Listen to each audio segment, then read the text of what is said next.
Tout commence dans une ruelle sombre, devant une boîte de nuit, où un voyou enlace une jeune femme avant de la pousser dans une voiture, persuadé que la soirée va mal finir. Sauf qu'avant même d'avoir le temps de respirer, une lame surgit et se plaque contre sa gorge, tenue par Gabriel Lambert, un vieil homme au regard froid, qui fait partir la femme avant de sortir la photo de sa fille Élise, exigeant de savoir où elle est, mais le voyou se montre insolent.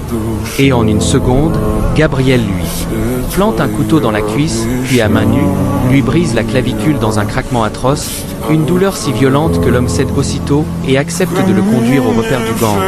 où Gabriel l'assomme sans hésiter avant d'observer les lieux depuis un immeuble en face. Mais sa présence est repérée par les guetteurs, et en quelques instants, des dizaines de criminels surgissent de partout pour l'encercler, ils lui arrachent ses armes, son portefeuille. Et leur chef Marco sort la photo d'Élise, face à plus de 40 fusils braqués sur lui. Même Gabriel ne peut pas bouger, alors Nico, le bras droit arrogant, s'avance et lui plante un coup de couteau.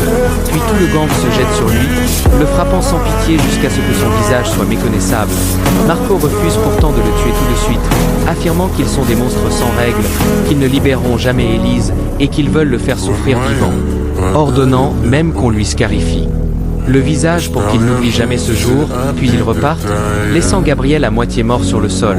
jusqu'à ce qu'une journaliste infiltrée nommée Carmen surgisse pour le sauver, tandis que de leur côté, les gangsters tiennent parole en injectant une drogue à Élise avant de lui lacérer le visage. 4 jours plus tard, Gabriel se réveille chez Carmen, qui lui révèle que sa sœur a été tuée par ce même gang et qu'elle infiltrait les bars depuis des années pour rassembler des preuves.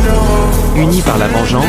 Gabriel repart seul après avoir reçu une nouvelle adresse, se faisant passer pour un client pour entrer dans un établissement du gang, où il sort soudain un marteau et frappe sans pitié. Un coup, un mort, encore un. En quelques secondes, les criminels s'effondrent les uns après les autres, puis ils montent à l'étage, ouvrent chaque porte et fracassent tous les hommes qu'ils croisent, jusqu'à ce qu'il atteigne la dernière pièce,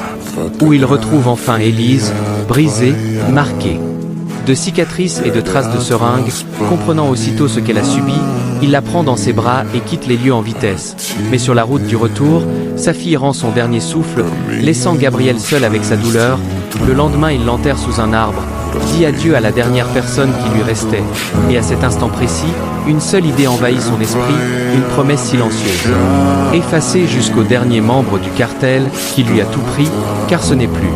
un père qui marche désormais,